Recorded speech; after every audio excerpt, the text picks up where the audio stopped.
Welcome to The Interviewers, a podcast for experts and influencers with advice and tips for getting booked on podcasts. This show is brought to you by guestexpertsonair.com. Here's your host, Joseph Schinwald.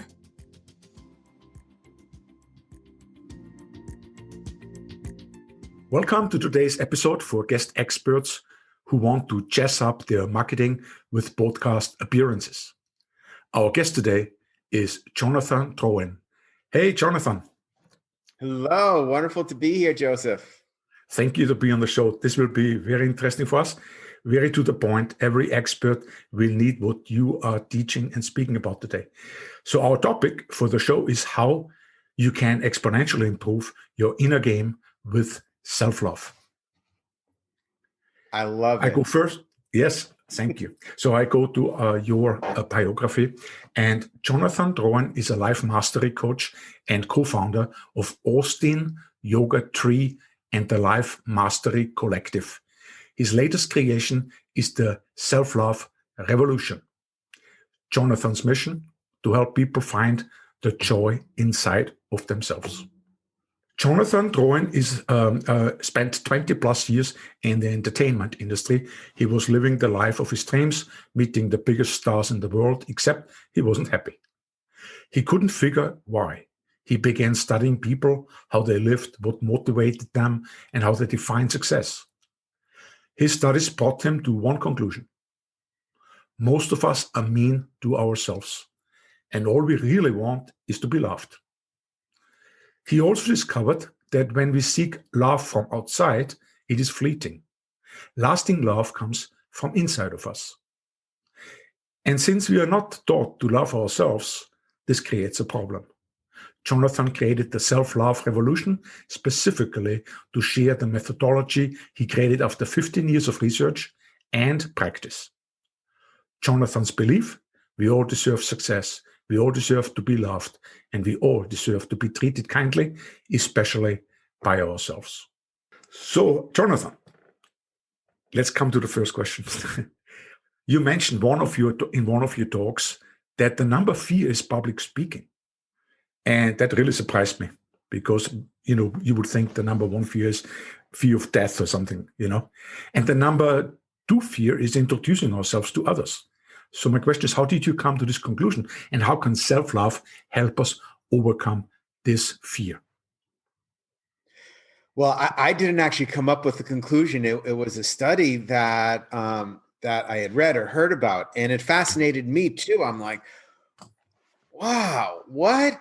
And to be clear, I learned about this at a time when I was terrified to speak in public. I'd be terrified even to have this conversation recorded with you.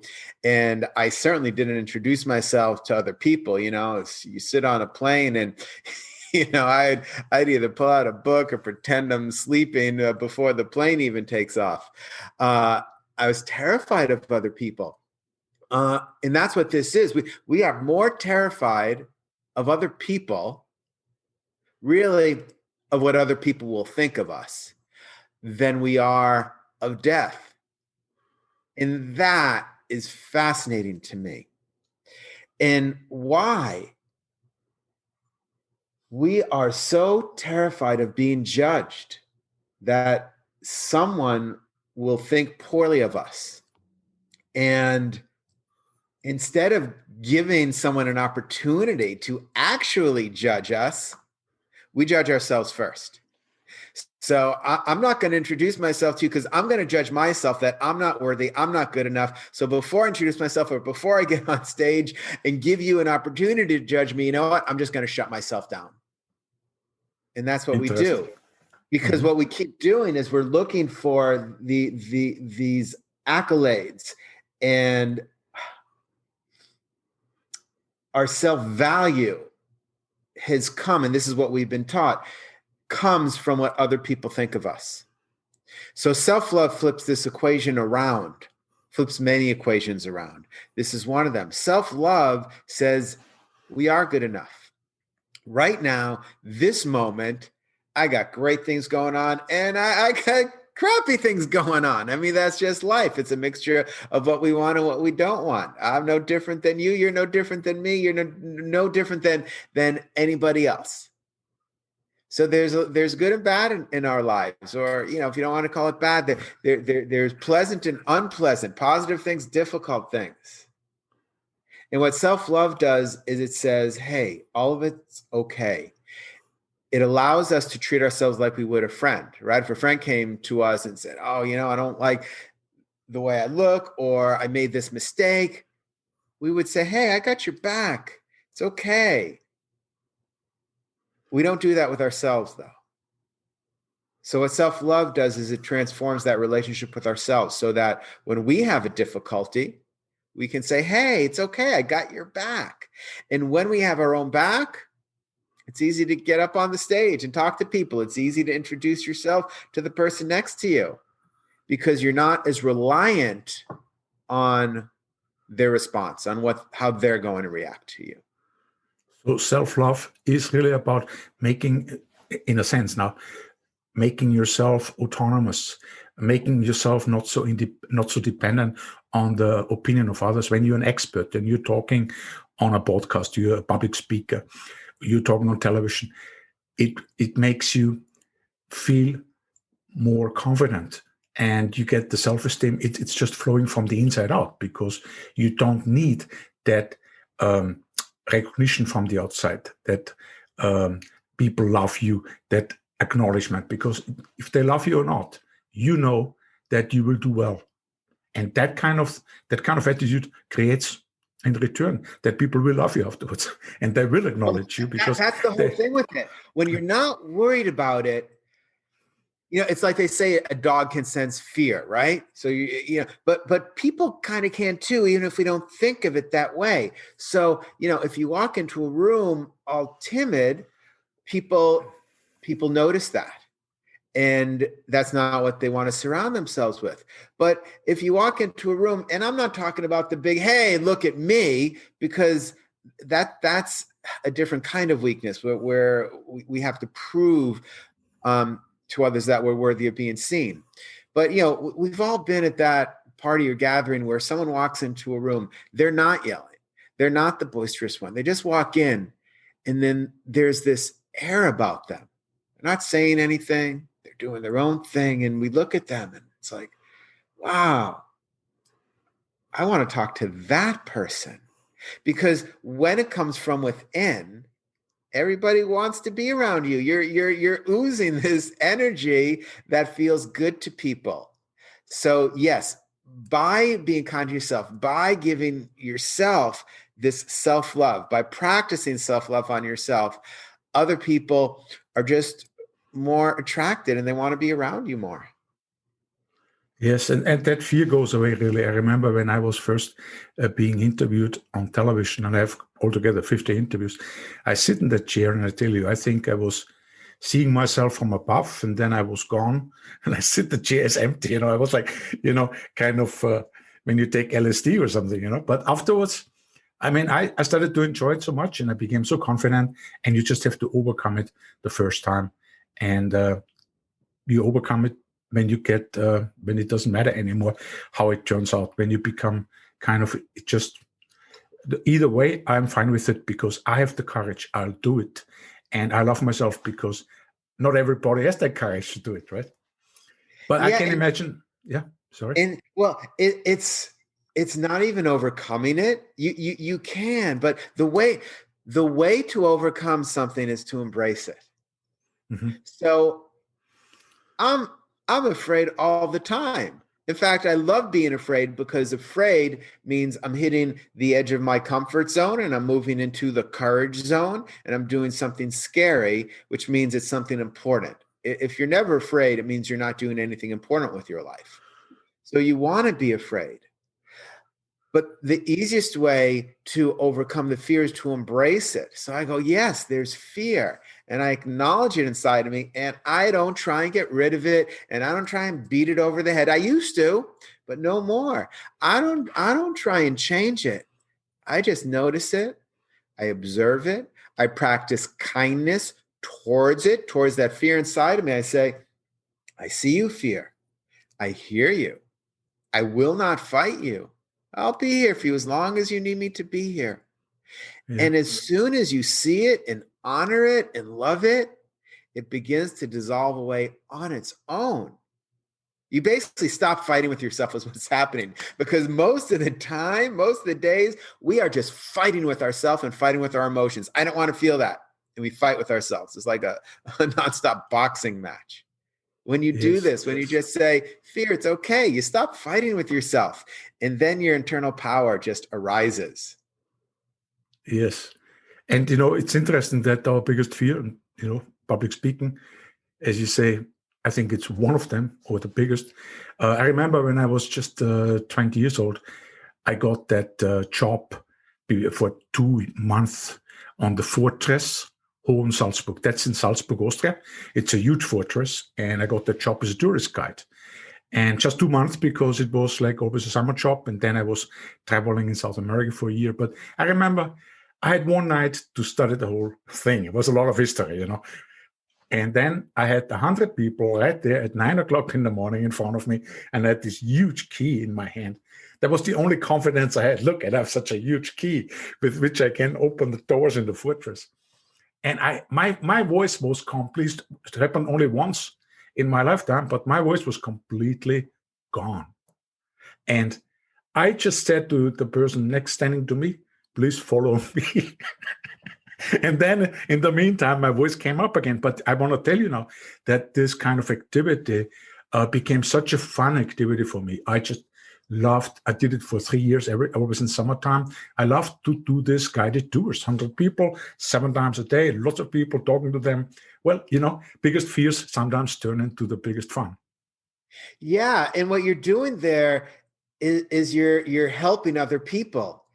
One of the ways when I just started to, before I really understood self-love, but I was just beginning to understand how the brain worked and beginning to change and rewire some of my own neural pathways.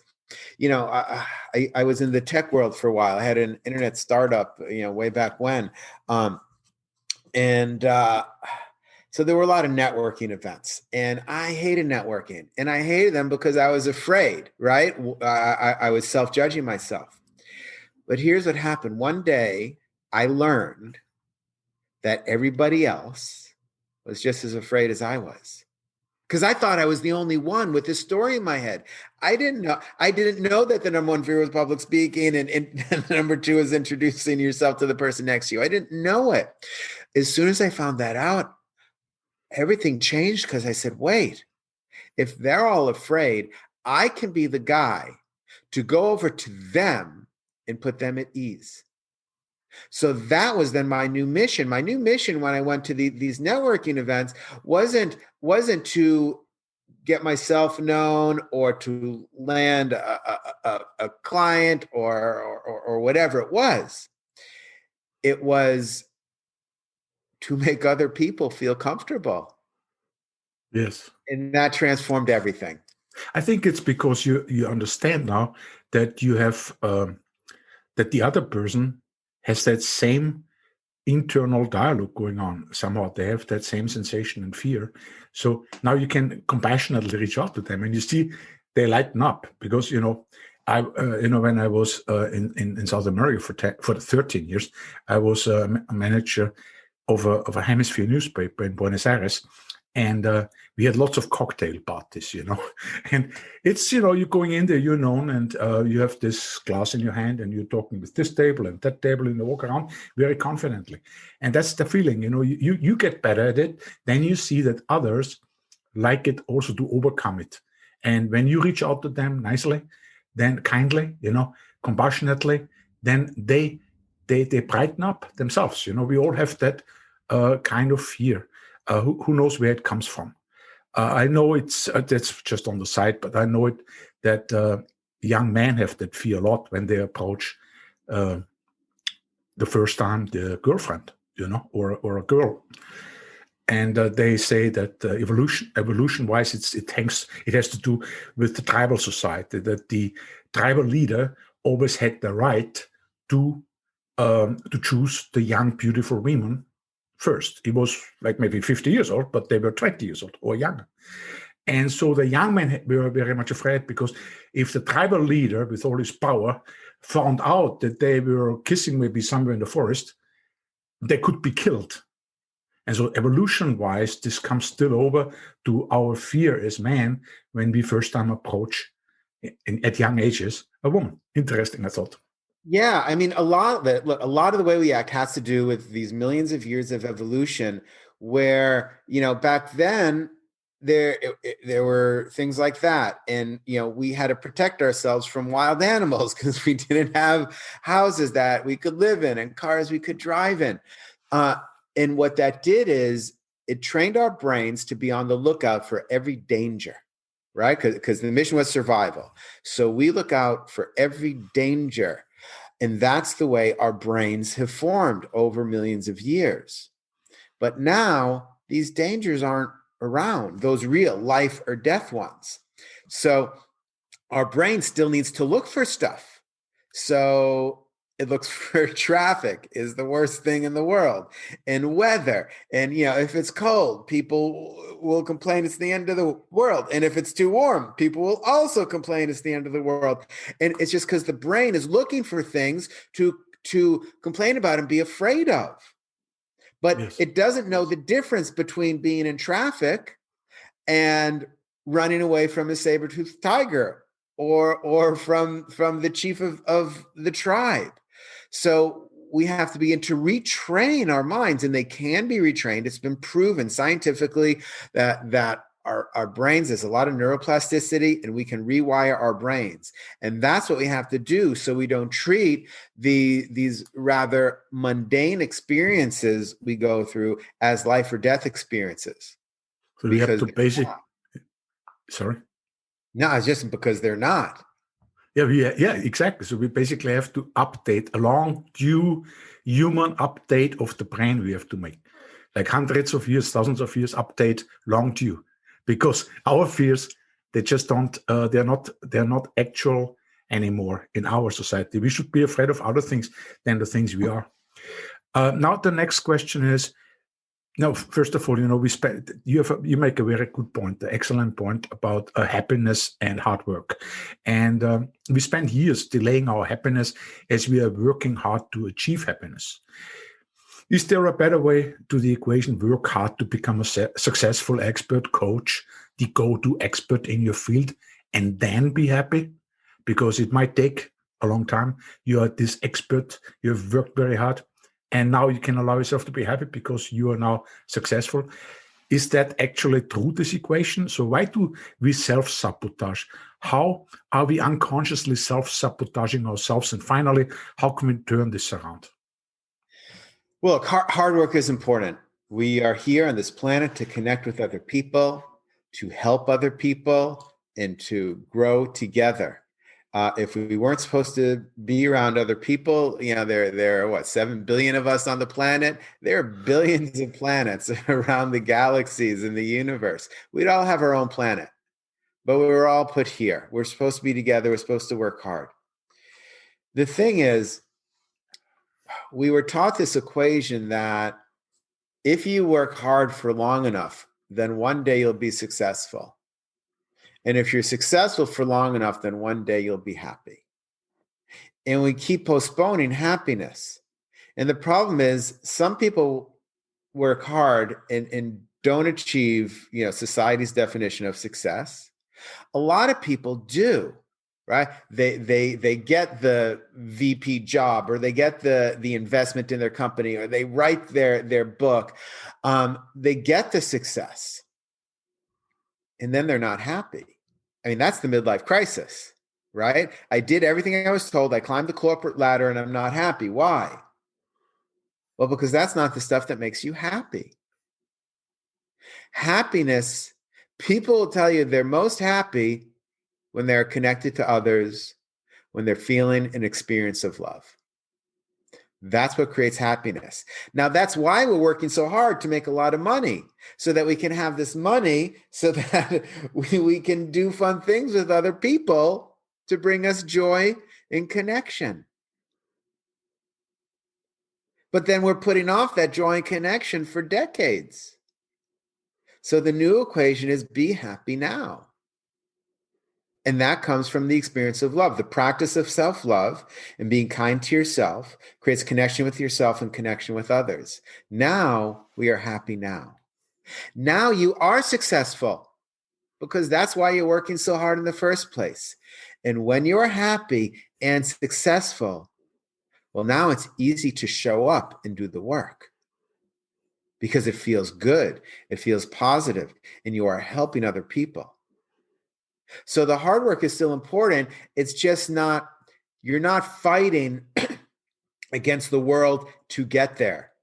You're not running on the treadmill that never ends.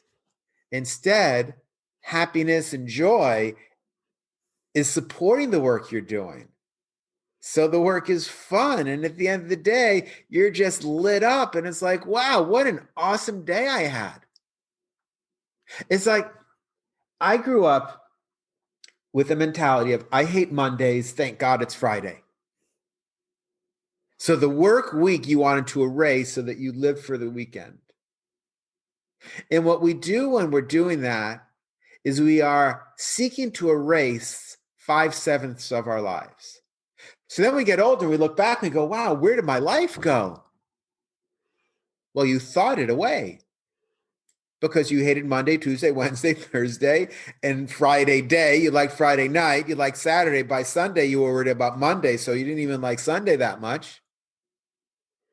We're wishing our lives away. You know what? Half the time, I don't know what day it is. I have to look at the schedule. Oh, I have, I'm interviewing with Joseph today.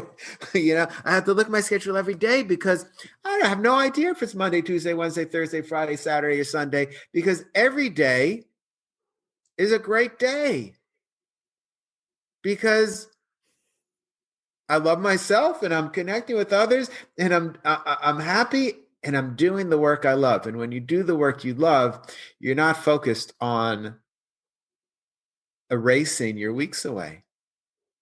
So be happy now. Yes, that brings you success. That is a profound wisdom because you're turning the equation around. Because most people, and me included, for some time, sometimes it happened to me that I was happy first and was joyful first, and my processes, I fell in love with them, and I wasn't really attached either to the outcome, and things just worked out fine. And I could do what I like to do, marketing, and I was working with the newspaper. I had one success after the other, beautiful. But other times, like our lives are, they are not just success. I was struggling to become successful again. And the more I was struggling is, of course, I was also unhappy. And I was waiting for that happy moment when I will be successful again. So the problem here is this. I think when you chase something, like anything, it will go away. Once you make yourself the focal point, and once you basically also start with the end in mind, like, happiness and joy, a joyful living and loving what you do and having a great, perfect day already. Why not? I mean, all is missing. That will come later, and it doesn't really depend on it so much that I have to now 10 years sacrifice my life for it. Then it comes. There's a lot of, how should I say, things are not always so the way they appear to be. And success, I believe, depends very much on your joyful doing your processes and having fun with it and living your life already happy before actually that success kicks in. Yeah, and it's also about you mentioned the perfect day. So what is the perfect day, right? We've been programmed to complain about the smallest things. I mentioned the weather and traffic before, the littlest things, a dirty dish in the sink. We look for things to complain about, but it has to be something really big for us to offer gratitude. I got the promotion, or I'm going on vacation, and we save gratitude for the big things. We have to reverse that equation where we become grateful about the teeny little things. And we save complaints for the big things. Look, there's plenty to complain about in the world, but save it for the big things. Here's the thing. We live in this world of extremes. So either a day is either amazing, and if it's not amazing, it's crappy. The reality is most days are just okay. Most days you don't get the huge win. You might get a lot of little wins. You don't get the huge win. And most days, you don't get the huge failures either, although they exist too. And then, we know how to work with them, and when we practice forgiveness. Most days are okay. But if you are waiting for the huge thing to enjoy your day, you're going to be waiting a long time, because that's most days. But if you can enjoy today's okay, if you can say today's okay, that's great, you're going to have many awesome days in your life. Yeah, I think it also has to do with what you mentioned in a talk I had just listened to before we jumped on the interview, that that we have so many negative thoughts, and just like 4 out of 5 are negative and 1 is positive. And so this is a big problem, which you suggest to reverse. I mean, to get into the habit of having like 4 positive thoughts and 1 negative. Negatives are good. I don't believe in positive thinking either, because only positive thinking, you get into dangers, and I think it's not natural. But I think to reverse the ratio, that you realize, wow, I have a lot of negative thoughts. You know what? That cannot be good for my life, because I'm kind of working on that kind of reality if I think it and feel it first, right? So how do you change it? How do you get from negative, like imbalance to a proper balance, or even a positive spectrum of positive thoughts? Since we have so many thoughts a day. You begin unconscious. Yeah, we have thousands, tens of thousands of thoughts a day. I don't know how they figure this out, but someone else did the research. We have tens of thousands of thoughts a day. 95% of them are the same thoughts that we had yesterday. And if you think about it and you go into your head, it's like, oh yeah, I keep replaying that story that happened 5-10 years ago. And 80% of those thoughts are negative. So yes, we have to flip the equation, although it doesn't have to be overnight. You can begin and then practice. And how do we do it? Just look for something that is good in your life, even if there's a lot of crap. The people that make that t-shirt, the t-shirt line, they have other stuff too, hats, everything. The Life is Good guys, that company, Life is Good. So they share the story how their mother would ask them every day they came home from school, tell me something good. And that was the question that was asked. It wasn't, what went wrong or what was difficult. It was, tell me something good. So their brains were trained from a young age to look for something good, because they knew they had to report. When they got home, they had to report what was good. So their brains were wired to look for something good. You can begin wiring your brain right now. Look around, wherever you are, look around. What's good? Is there a beautiful tree near you? Is there a flower blooming? Are you having a delicious cup of coffee right now? Are your legs working? Are your hands working? If you're listening to this, your ears are working. Can you be grateful for that? And just begin to look for things. Don't try and get rid of negative thoughts. It's too hard. It's too hard. Accept the negative thoughts, right? Like when I was talking about fear before, accept, okay, there's sadness inside of me. There's anger inside of me. These are not bad emotions. If they were bad emotions, we wouldn't have them. There are purposes for all our emotions. There are no bad emotions. There are no negative emotions. There are only emotions. And we can accept and embrace them all. And we can begin to wire our brain to look for the good in life. And it's a practice. Begin today. Look for one thing today, one thing tomorrow, one thing the day after, and then up it to 2 things, and then 3 things, then 4 things, and then one day it'll just be a habit where you start looking around. Okay, what can I identify? That's good.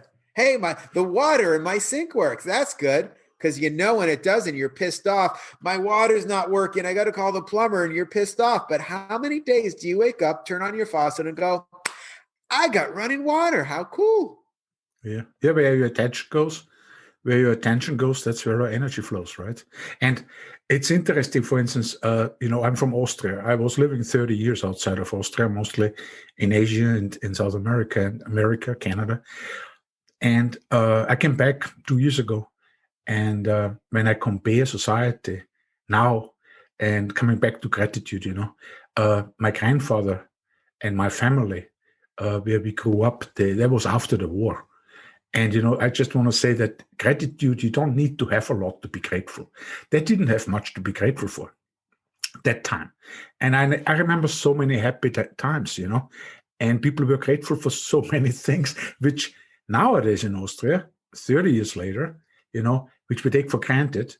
And we have much more of it, too much of it, beautiful cars, beautiful houses, expensive houses, anything we want, we have it. That social security system we have is fantastic, And yet it seems that we Austrians, and that's probably not, just limited to Austrians, but it's almost like the mind needs to find a problem because it doesn't have a problem. And they find problems every day.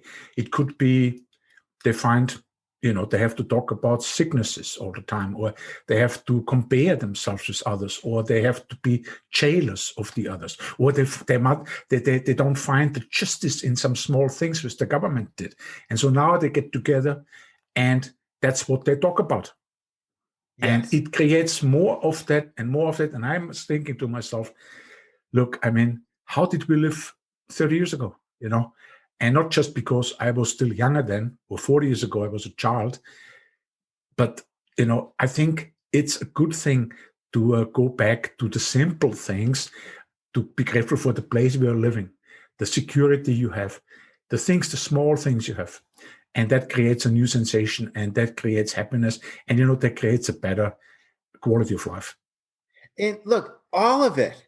If you got simple things, be grateful for those simple things. If you're living in a great big house, well, that's great. And be grateful for it. Be happy there. How many people have that big house? They worked so hard to get it, and they knew when they got it, they'd be happy. And they got the big house, and they got the nice car, and they're not happy. That's the problem. If you have it, enjoy it. Be grateful for it. Or get rid of it. If the big house isn't making you happy, certainly get rid of it. But look, getting a big house isn't going to make you happy. Getting rid of a big house isn't going to make you happy. Getting into a relationship isn't going to make you happy. Getting out of a relationship isn't going to make you happy. All that stuff comes from you. You've got to begin making yourself happy. And you're right what you say about finding the negative things. That's what we spoke about before, where the brain was programmed to look for those things. And complaints are a virus, right? One person says a complaint. If you're with a group of people, one person complains about something, and then the other person has to top it. Yes, and then the other person has to top it. And then it's the who's got the bigger complaint. And after 5 minutes, it's like, oh my God, I just want to kill myself. Right. No, and it's interesting. It's like the mind maybe plays tricks on us, and we should not allow the mind to play those tricks on us. We should play tricks on our mind, because we are not the mind. We have a mind. We have a body, but we are not those things. And it's like, I see it often happening. You're all happy. It happens with me also, years ago. And it can happen anytime again. I just have to always watch out for it. Everything is so great. And suddenly you look for a problem. But there is no problem, but you look for a problem, because there must be somewhere a problem. And it's almost like the way we look at life itself. Almost like life is a problem to solve. But, life is not the problem to solve. Life is an experience we are having, and it has its ups and downs. It's a middling world. It has pain and pleasure and all those things. Yet it's enjoyable, and we learn from it. We learn from success and failure. And it's not to be miserable in life if it's not absolutely necessary, unless you're really sick or something, or you really lost somebody and you grieve. Then, as you teach, it's like better to let that in and let it go through you instead of rejecting it, because then it just gets worse. Yeah, well, let it in. So if someone's complaining to you, let it in. You don't have to deny that it exists. You don't have to say you're wrong. No, let it in. And you get to put in a different virus. Next time someone complains to you, why don't you just respond with something you're grateful for? Now they're going to look at you like you're crazy. No, you're supposed to complain with me now. But you can be the gratitude person in your group of friends. And when you spread that virus, or just say something kind to someone, doesn't need to be gratitude. Say, hey, but you look great today, or this great thing happened in my life or your life. Just redirect to something positive and see how that changes the conversation. And then in 5 minutes, see how you feel. Engage how other people are feeling in the room. You can be the catalyst for that change.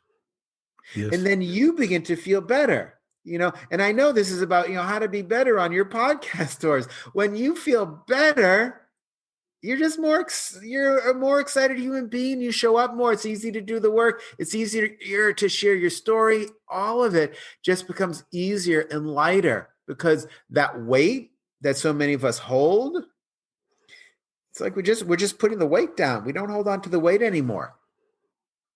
Yes, it seems like almost this is the purpose of our life somewhat, because you have all these delusions and illusions floating around in your life, at various times, at various levels, and to finally look through them from a more like witnessing point of view, and to look through it and to be able to respond to things which you have not always responded or reacted the right way, as part of the enlightening process we're all going through.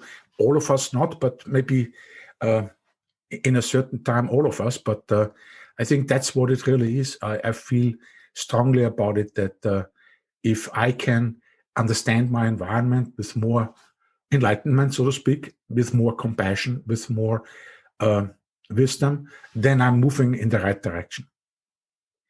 Yes, and we have to begin leading with kindness. Just lead with kindness.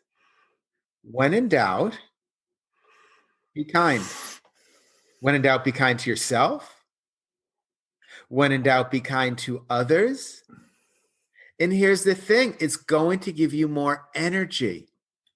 Kindness gives you more energy than being pissed off at the world. Being pissed off at the world is exhausting. But being kind to yourself and then being kind to the world, well, this is energizing. Like, don't you feel better when someone's kind to you? When someone says something kind to you, don't you feel a little bit better and a little lighter? Absolutely. So I also feel. Go ahead. Yeah, Go on. I also feel good if I'm kind to people, and even if I'm the only one who is kind. But I feel better about myself because I don't have to be unkind to somebody who is unkind to me because I'm different. I don't have to expect anything from my kindness either. That would be the wrong kindness. It's just a way of life. It's like I have developed a certain way. I became a kinder person. That's already enough. That self-love, you state there are 4 pillars of self-love. That would be something you can self-love. You say it's kindness, right? You say it's compassion. It's you can name it different names. And what are those 4 pillars? And most importantly, how do you practice self-love on a daily basis? Yeah. Well, thank you for asking that. So the truth is, some of them we've touched on. So the 4 pillars of self-love. Number 1 is acceptance. And that means accepting what is in this moment. And it's not, see, here's where people get tripped up on acceptance. It's not about the thought. It's about the feeling you're having in your body. And it's not saying you like what is. It's just accepting that it is. So if something's happening and it's giving you discomfort, you notice where in your body you feel it.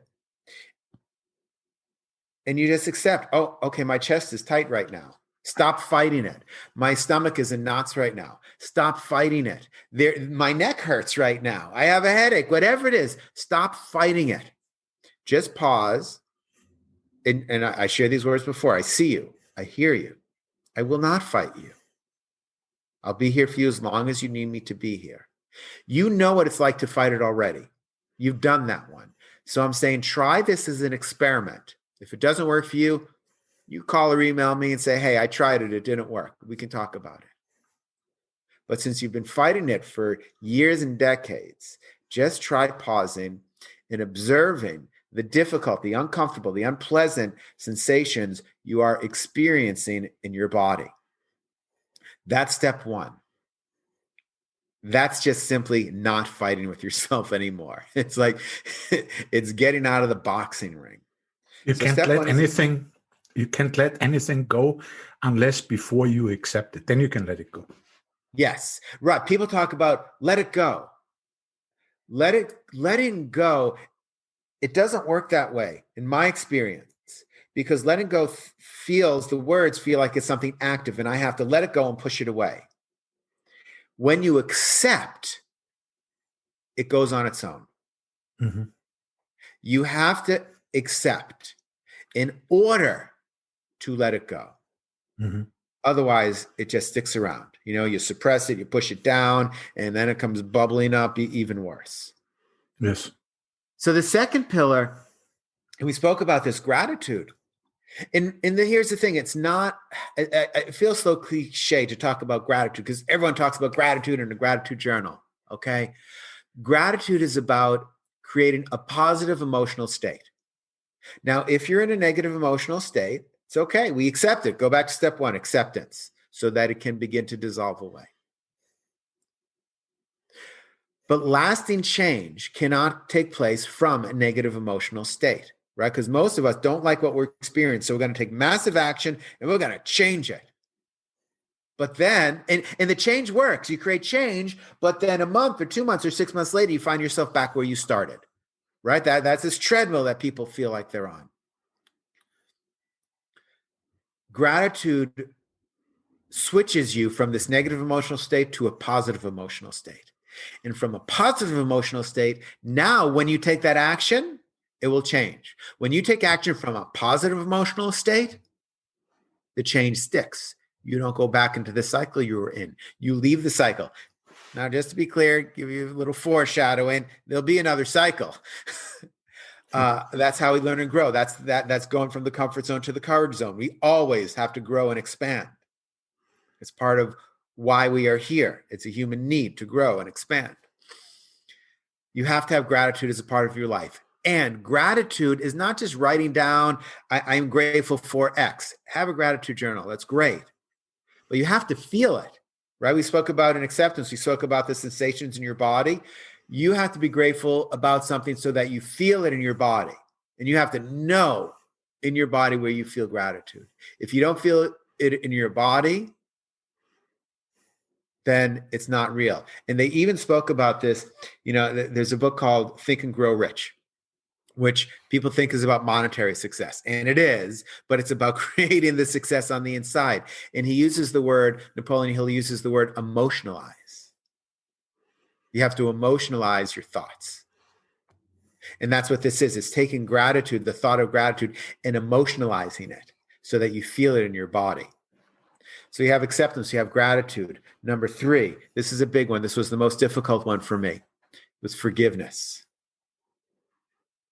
How often are you repeating in your head the stories of last year, 5 years ago, 10 years ago, and replaying it and thinking, if only that happened differently, either that person that you're blaming did something different, or you who you're blaming did something different. Blame, one of the 13 saboteurs. So we have to deal with blame. And you deal with blame by practicing forgiveness. We are chained to our past. We cannot grow forward. We cannot move forward as long as we are still holding on to those memories and wishing they were different. Forgiveness, to be clear, does not mean that what happened was okay. It just means we are giving up hope that the past can be any different. I'll repeat that. Wow, that's very good. We are giving up hope that the past will be different. Yep, excellent. I did not make that up. I want to be clear. Not my words.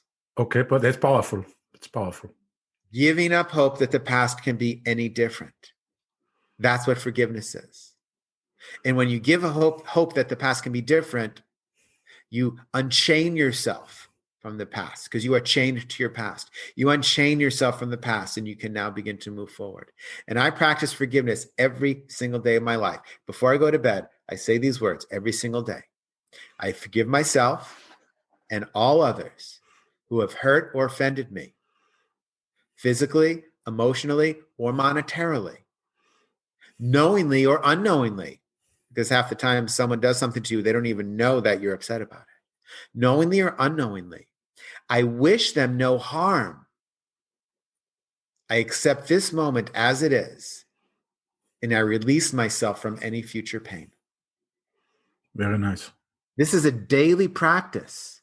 So I don't go to sleep with any resentment anymore. I let it go. I still feel it during the day sometimes because I'm pissed off, but then at night, boom, gone. I wish that person no harm, or myself, because sometimes I'm pissed off at myself because I made a mistake. I release myself from any future pain. I have a longer forgiveness meditation for some of the older, deep-seated things. Very powerful. If anybody wants to get a copy of that, I'm happy to share it with you. At some point, I'm going to have it as a download on my site, but depending when you listen to this, it may not be up there. Email me. I'll get it to you. By the way, the site for the listeners, selfloverevolution.com will be in the show notes. This all in the show note. Also the social handles, so you can contact Jonathan. And we talk about this before we close the podcast, but please go on. We have now the third pillar, and that third pillar is very important. So it's acceptance, gratitude, forgiveness. You have to have a forgiveness practice in your life. It is the most important skill that we are never taught.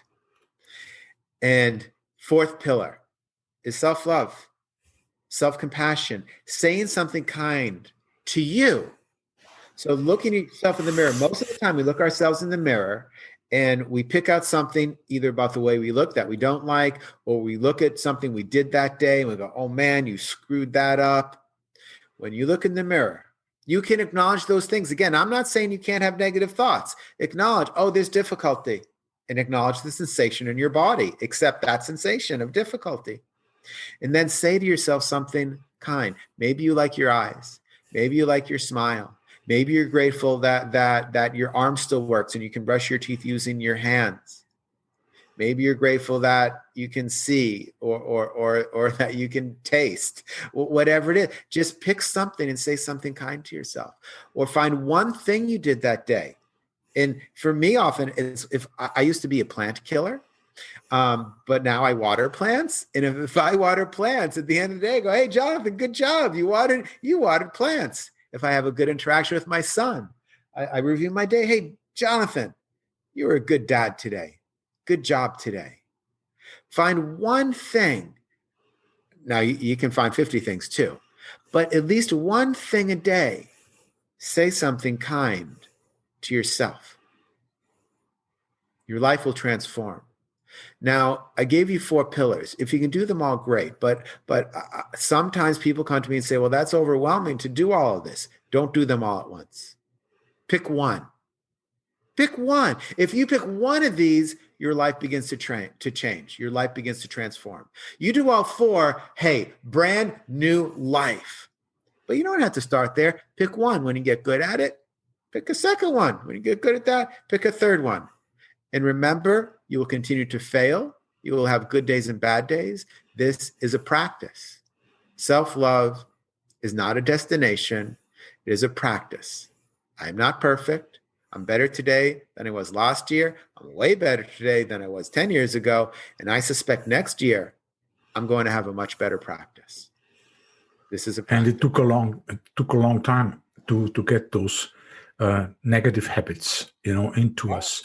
So we can't really expect right tomorrow a change. And also, sometimes when we do things like all 4 pillars at once, right away, and we expect results right away, then we might just soon give up or something. But if you, like you said, you do it like atomic habits, you just start with one, you let it run a few weeks and you see something changed. Good. I do the other one, or after 1 week, you do the other one, then the third one, the fourth one, and you make it a habit because you feel good about it. And, you can look forward to feeling good about it if you do it.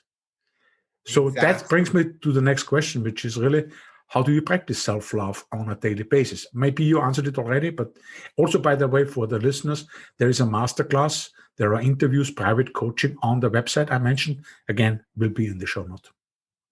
Yeah, it's everything I said, but here's the thing. It's like brushing your teeth. You have to do it every day. If you stop brushing your teeth today, in 6 months, your teeth will rot.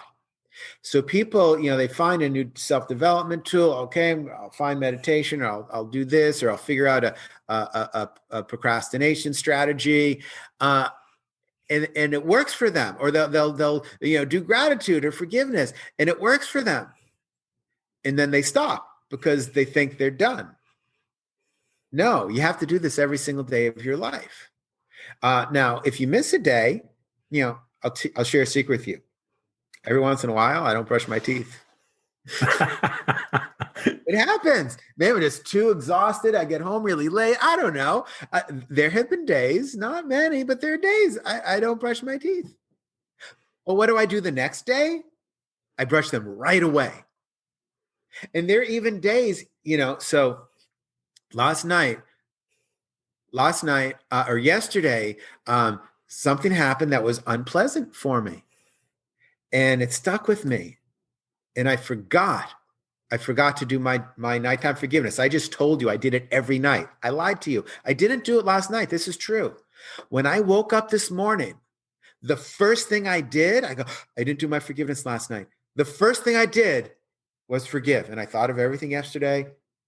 Boom, let it go. It has to become a daily habit. If you miss it, great. Just pick it up the next day. But know that this is a daily habit the rest of your life. And join the masterclass. And here's why, because then you're doing it with a community of people. Because we get together every month, and we talk to each other. It's not easy to do it alone. I did do it alone because I didn't understand it. And it was a long, difficult journey. Yeah, habits are implemented better in a group. Because you absolutely get inspired by others, by the sharing. It's harder if you do it alone.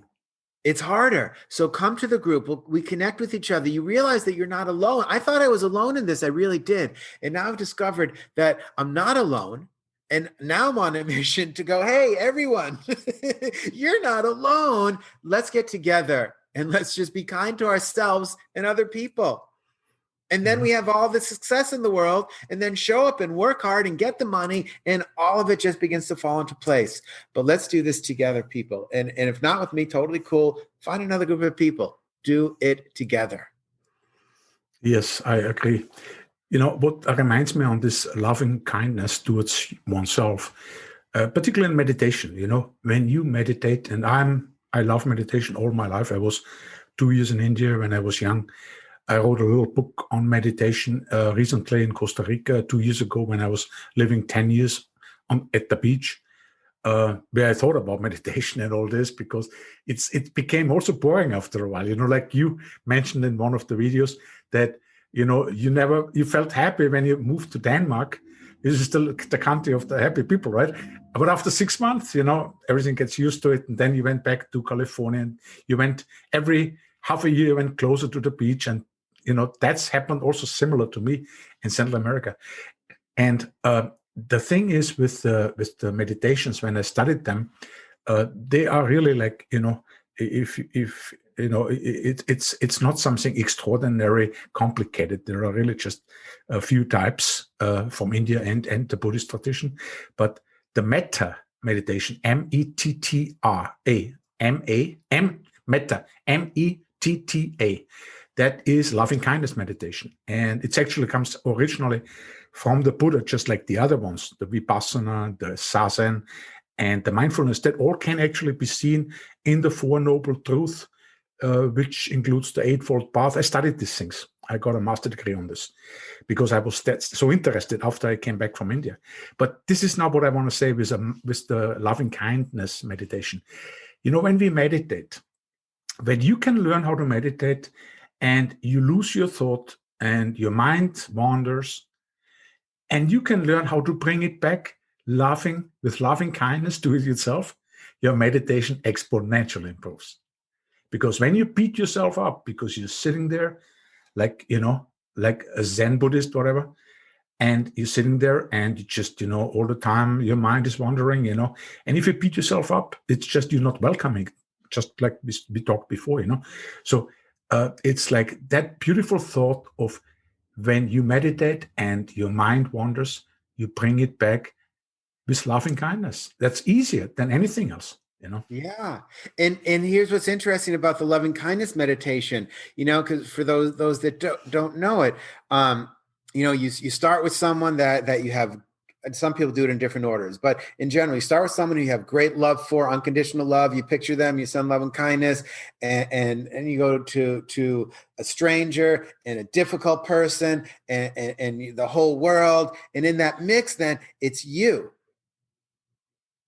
And for many people, when you talk to them about it afterwards, the hardest part of the meditation is not the stranger, not the enemy, right? Supposed to send love and kindness to the enemy. It's sending it back to themselves. That's where they get stuck in the meditation, because we have not been taught how to be kind to ourselves. So we have to practice this. And yeah, it's a very powerful meditation, the loving kindness, the meditation. And we have to learn how to include ourselves in that loving kindness. How could we otherwise get to know oneself? Because, the whole purpose, they say there is no purpose in meditation. But meditation, for instance, in Tibetan Buddhism is kind of translated as it's familiarizing with yourself, right? That's Dr. Joe Dispenza writes his books. And that's where he defines how the Tibetans see meditation. It's familiarizing yourself with yourself. That's meditation. And it's true, and how can you love yourself if you don't know yourself? So it's all a process, you get to know yourself by loving yourself. And the more you love yourself, the more you get to know yourself. But that's a practice. And if you don't love yourself, then you cannot love anybody else. This is impossible. And if you love yourself and you don't love anybody else, then who are you really? Then you don't have compassion. So it always goes this with that. I would rephrase it a little bit, because you can, in my experience, if you have unkind feelings with yourself, you can experience love for another. However, you will be able to love another more deeply when you love yourself. You have to start with kindness and love on either way. Be kind to yourself so that you can be kinder to others. Be kinder to others and be kinder to yourself. It's a two-way street. It's not dependent you have to do one before the other. Be kind, be loving. If it's easier to love someone else than yourself, love someone else. Notice what it feels like in your body, and then take some of that feeling and shine it towards yourself. I agree 100% with it. And it's always so nice to learn something new, And I learned a lot in this interview. It's like, when you, it's a mutual arising, right? Because it's all somehow interdependently co-originating this kind of situations. We are not alone in this world, right? Nobody is. We are interconnected. We are actually, in a sense, is this one universe. And I also know for sure, just like you said, now you could also turn it around, not that same, because that's totally right. I totally agree with it. But when you're not kind to yourself, let's say you beat yourself down because you have some dark thoughts and whatever, and there are kind people around you, you know what? They love you, even though you don't love yourself in that moment. So yes, I agree with it. But ultimately, they love you, but they cannot love you forever if you hate yourself forever. I mean, ultimately, they give you like a jump start, right? Like a car doesn't start. They give you a jump start because you have to love yourself again. And without that is... Yeah, that jump start's really good, because in a way, loving someone else for you, if you're having difficulty with you, use that love for someone else to jumpstart them, but to jumpstart you too. Correct. Oh, there is love in me. I can experience love, and then put that onto yourself, because it's kind of like the airplane, analogy. They always say put your mask on, right there.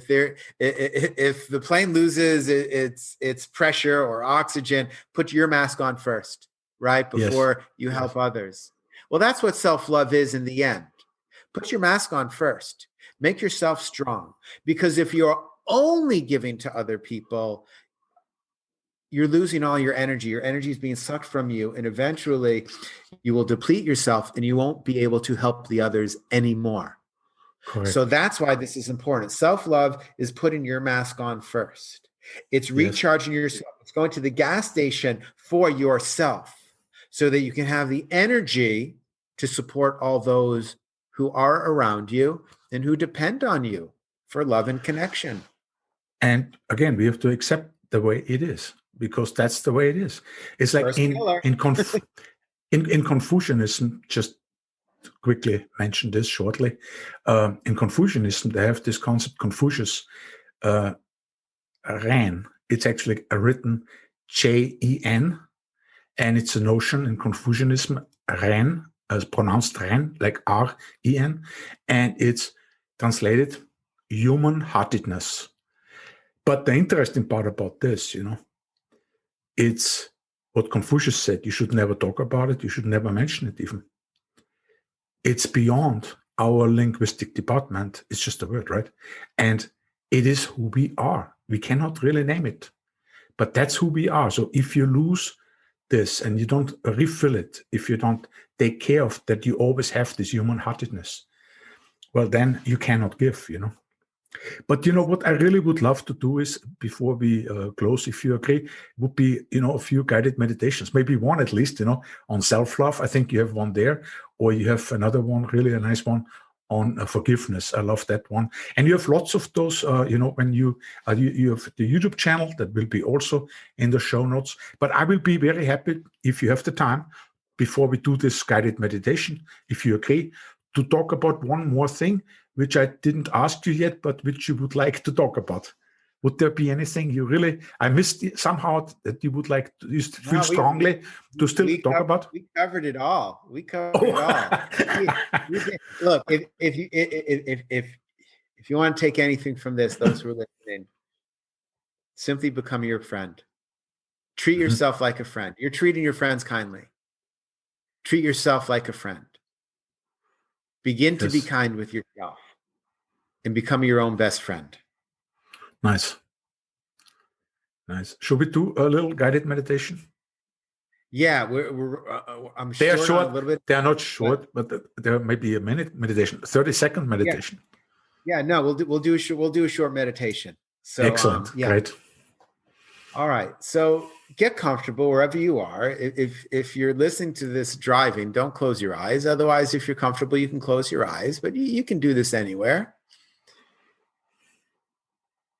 And first, simply begin to feel what you are feeling. What are you sitting on? Is it a hard surface or a soft surface? What are your feet touching? Is it hard or soft? What are your hands touching? Is it hard or soft, smooth or rough? Is there a coolness or a warmth? Without judgment. Curiosity. Studying. Just observing. And begin to notice that you are breathing. You do not need to breathe. The breath will breathe you. Allow the breath to breathe you. You don't need to control it. The breath has great wisdom. It knows exactly where to go, how much to put in you, how long to stay there. You don't need to control your breath right now in this moment. There are practices for controlling the breath. They're beautiful. But in this moment, let the breath breathe you.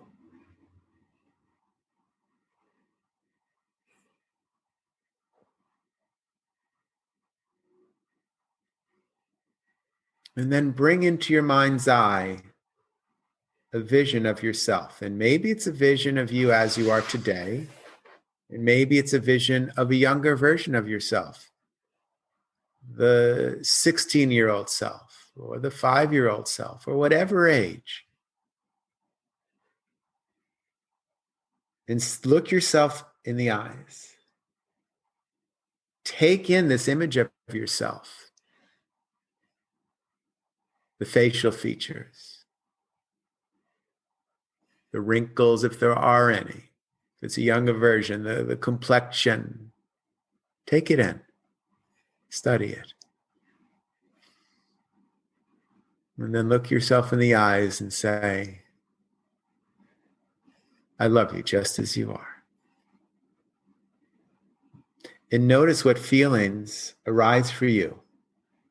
You might feel a peaceful feeling inside you. It is possible you feel a difficult sensation because it's the first time you're doing it and it's difficult. That is okay. Whatever you are feeling, allow these feelings to exist in your body. And say to yourself again, I love you. If you are feeling a difficult sensation, you can say, I open myself up to the possibility of loving you. Then again, noticing the sensations that you feel. With kindness, with compassion, release the image from your mind's eye.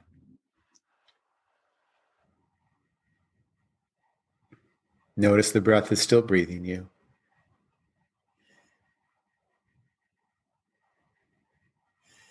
And if your eyes are closed, whenever you feel ready, allow your eyelids to open and come back to the present moment.